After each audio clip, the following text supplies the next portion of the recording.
mainly the people that are unhappy in your company and with the work that they do, they will be quiet. They will not speak out. And to frame everything that I'm about to do, as a success mindset psychologist, I always go from good to great. I always work with positive psychology. I always work with the strength of the people. It's the heart of your company. So if we look at global trends, then 1 in 4 top managers on a global scale are either burnout or on the verge of going burnout. Another trend is that 98% of the people on a average global scale report some form of stress on a daily basis. This is a staggering number. Stress, burnout. By the way, burnout has been called, as per May this year, an official disease. It's not some sort of stress, it is an official disease which takes cure, time and responsibility. Dropout rates increase. We have a lot of new addictions. As psychologists, we have to deal with that too. Smartphone addiction is rising. Gaming addiction is rising. The fear of missing out. I think in your companies you will also notice that there is a quite existential amount of people that have a fear of missing out. They will have the need to check constantly their social media. And to make it even worse, a lot of people will actually set their alarm clocks at night so they don't miss messages. This is a hidden problem that a lot of people aren't aware of, but it is an upcoming problem, especially for you, because if people are tired and if they break their sleep system, their functionality will decrease. There is also an upcoming new technologies. A lot of technologies that are there, people are afraid of. VR, the intellectual intelligence, everything, all the robots taking over. People are innate wired to be afraid of change. People are innate wired afraid of change that's coming. Perhaps they feel inadequate to deal with new technology. Perhaps they are afraid that they will lose their job. All these issues will rise, and all these issues are created also by an information overload. The overload of information that we have to deal with on a daily basis equals the amount of 215 newspapers a day. Imagine that. You have to read those. But we're bombarded with it. And it will take effect on the brain because the brain gets overloaded. So if all these trends go up, productivity will go down. So what can we do, and how can responsive coaching deal with that? There is a strange thing that I really like to discuss with you. There is actually a positive side of stress. If you look at the scale behind me, you can see that the left side of the scale, and there is performance and there is stress. As a top sport athlete or former top sport athlete, which is about 30 kilos ago, we know that you have to have a certain amount of stress to peak perform. Can you imagine, and I think you all can relate to that, when a deadline is coming up, in the last 2 hours, you do more than all the weeks before that? And you know, you planned well, you did well, you know, everything was on schedule, but somehow you keep procrastinating. And then that deadline is approaching, and suddenly you manage to do in 2 days, or sometimes in 2 hours, what you were planning for 2 weeks. That is that positive amount of stress that we all need to peak perform. But if the stress continues to be there, and if it progresses on a continuous basis, then it becomes hazardous.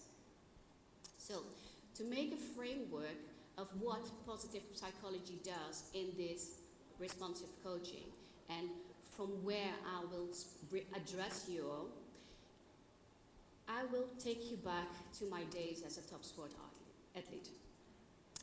If for top sport athletes, we look at 5 components. We look at the technical aspects. Is that person actually capable of doing the sport she's doing? So for your case, is your employee skilled to do the the job that he is supposed to do or she is supposed to do. The tactical aspect, which you see, is about the processes and procedures. Are they in place? How is the demand strategy? How is everything planned within your organization? For the most part of the organizations, and I've been working for quite some Fortune 500 companies before I started my own, here it stops. Most of the companies do not look at the physical aspect, the mental aspect, and especially not at the cognitive aspects that are facing our employee workforce every single day. Is our employee capable of doing the job? Yes, tick box. Do they understand the processes and procedures? Check box. But who is actually looking at their health? Who is actually looking if they sleep well? If there is a balance between rest and performance? Do they drink enough water? Do they have enough sleep? Do they eat healthy? Or do they rush home in Manila traffic, which I endure too? And are they constantly rushing and running out of time? Their mental capabilities, what state are they in? How do they deal with adversity? How do they deal with failure? Are they allowed to make failures? And their cognitive functions. Is their brain in a constant learning position, or is their brain not challenged enough? How can we improve this? If I still have time left, I will do with you at least one exercise and show you how you can train your brain.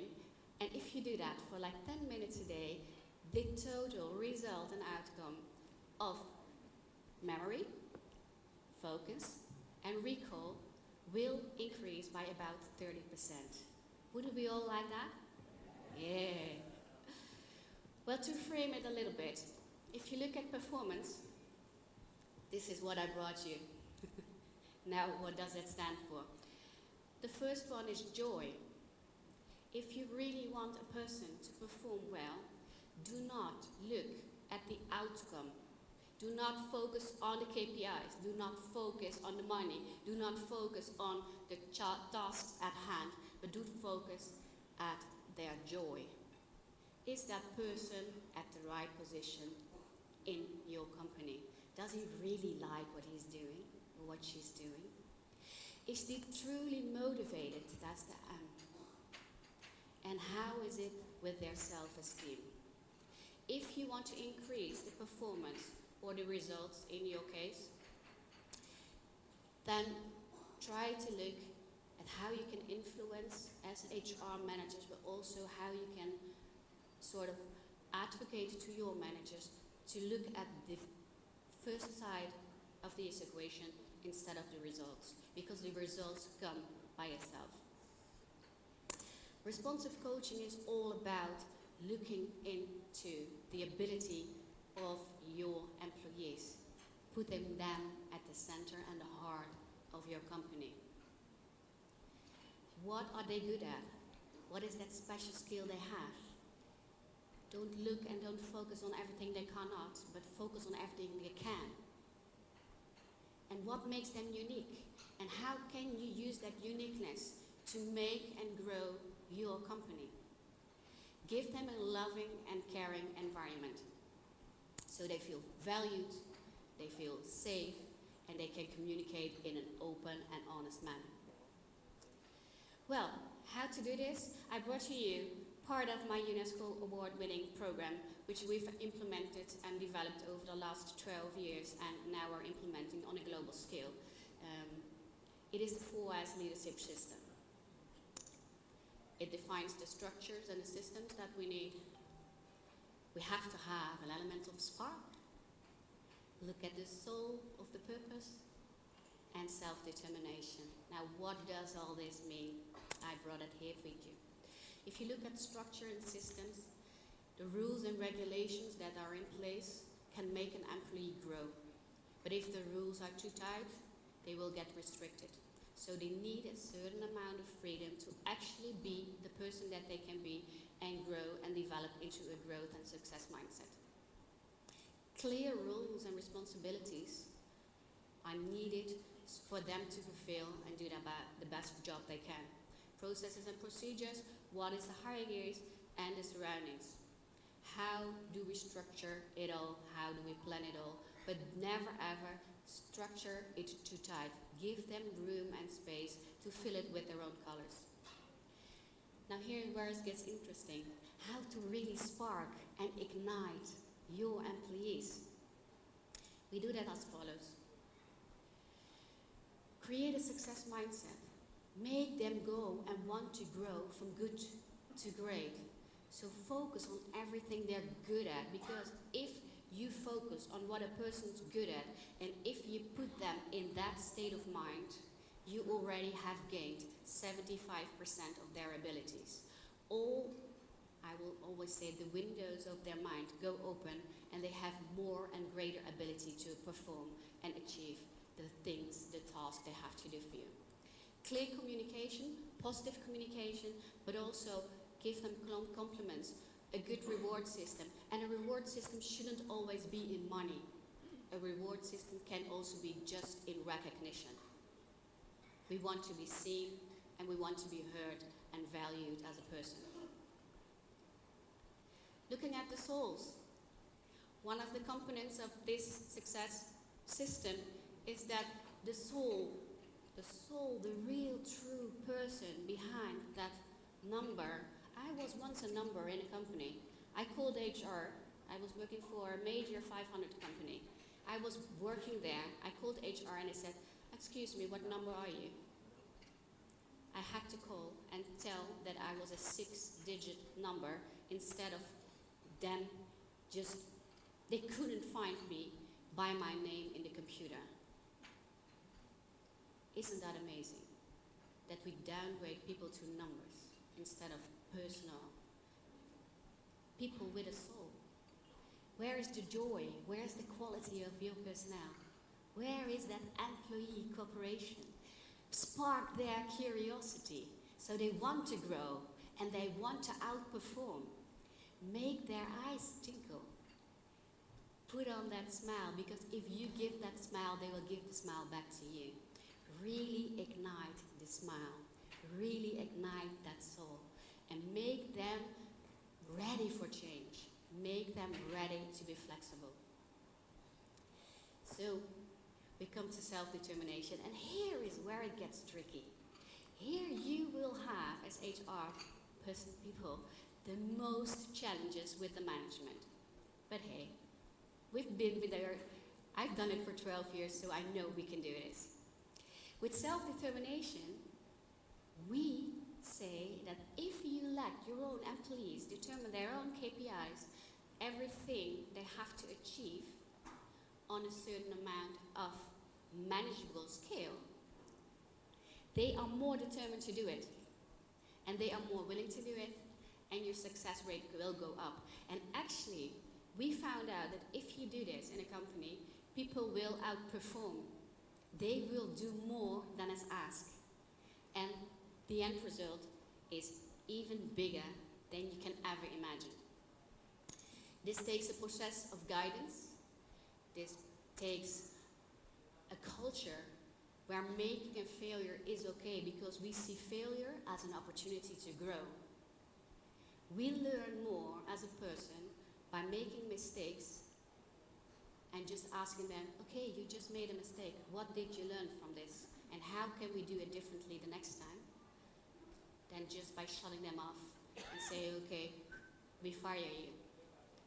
Autonomy, accountability are really aspects of this self-determination. Give them the sense of pride. Give them the feeling that they are in control of their own job, their own responsibility, and their own planning. Because if they know where they're heading to, they are more willing to succeed. They are more willing to learn, so the self-learning abilities will improve. And I can tell you that by the numbers that we had, it will improve by about 12 to 30%. Which means your profitability will increase that amount too. But you can think, well, lady, good talking, but what do we need to do? What do we need in our company to have that? Well, the management needs to be completely and utterly open to communicate. We have to have open communication channels. We have to have a culture where everybody needs and can be safe and secure, to show their vulnerability, to say, hey, I need help on this topic. I thought I could do it, but I really need to learn X, Y, or Z. Who can I turn to in my company that either has that knowledge already, or who can I turn to either wise in education, or in a training, or whatever. If they can be that safe to show their vulnerability, they will show you their belonging, and they will show you their eagerness to learn. Clear communications and commitment of the management team. Either the managers they work for, both top management and your management team. It takes commitment and it takes walk the talk. We can say a lot about a growth mindset, we can say a lot about positivity, but if the bosses still continue to shout and curse, I've seen it all, and do a lot of things which surely won't happen in the Philippines. Commitment is absolutely crucial. Now, what are the results from the last 12 years of doing this and implementing this on a global scale? If you implement this into your company, we have actually seen results of 12, 13, and sometimes 20% increase. We have seen decrease of 50% less dropout. Sickness leave rates significantly dropped, because when people feel valued, when they enjoy what they do, they are more healthy and the stress level goes down. And then we come back to that positive stress instead of the negative stress. So these are staggering results and really good results that we've seen over the last years. So, to sum it all up, companies that look at the bigger picture get bigger results. If you forget the 60% of the physical aspects, the mental aspects, and the cognitive aspects of your company and your employees, you will have less results. If you want to change the outcome, the performance, your results, please look at the input and the process that is needed for that. The 4S leadership system cannot only help you as an HR person, manager, top manager, your team, but it can also help your employees. Your employees will benefit from it, and as your employees are the heart of your company will grow. There is something I really would like to give to you. Teach them what you know so they know what to teach, to learn, and to reach. As a manager, if you teach your employees what you know, then they know what the gap is between them and you. And they can grow, and they will be eager to grow, to go up higher and improve themselves. Because one day that manager will either be promoted, take on another job, start his own company, and what do you do then? Then it would be really, really, really handy if there is a lot of other people that can actually take over. But if we increase the knowledge of the total workforce, the quality of our overall performance will increase too. With a success mindset, failure is not an option. You can do, achieve, or overcome anything as long as you set your mind to it. This is my philosophy behind all the systems and everything I do and every breath I take. And I can tell you, and I would like to leave you with a little story why. When I was 8 years old, I was a little girl, passionate about field hockey, passionate about doing sports, because I had a trainer that was so inspiring, so motivating. He really was determined to strive, but he was also determined to let us strive and grow. He actually challenged us What do you think? How can you become better? What do you need to learn to make that national team? Because one day I was at a field hockey pitch and I was this little girl picking up the spare balls, and he won the European Championship. And I thought to myself, later when I grow up, I want to be just like him. I want to be inspiring, I want to be the best I can, and I want to motivate others to do it too. To enjoy it, to be passionate, but also to learn, to grow, and to want to learn and grow every single day. So I wanted to make it to the national team. And I was almost there. I trained for years and years and years on end.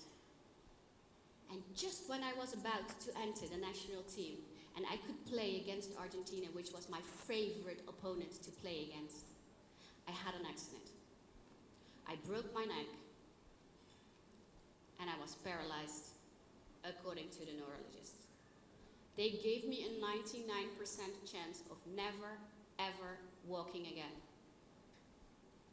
And the only thing and the only response I had, I'm sorry, that is not possible, because I still want to play against Argentina with my national team, because that's what I promised myself when I was 8. Joyce, you have a concussion, go to sleep. I'll come back the next morning. The neurologist came back the next morning and he asked me, how are you doing? And I was thinking, I'm laying here, being paralyzed, with you telling me all this 99% odds. How do you think I'm doing? And I asked him one question. Sir, is that 99% chance that you gave me actually true? Yes, it's true. Do you finally believe it? Did it finally sink in? Will you accept it? I said I will accept it. Actually, it's quite funny because I love it. And he was confused. I said, you say 99%, so somebody has to be that one. And I decide right here, right now, that I will be that 1% that will beat your odds. Because I still have to play against Argentina.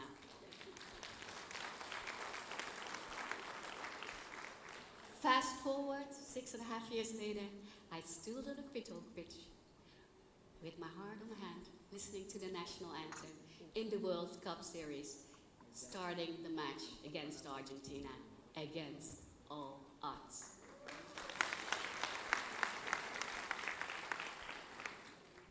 And that doesn't make me special, because every single person in this room can do this too. Every single person in this room can beat the odds. Every single person in this room is capable of doing the unthinkable if you challenge yourself, if you believe in your dream, if you enjoy what you do, if you are utterly motivated, positive, and want to grow every single day. So thank you for your attention. And I brought you a gift.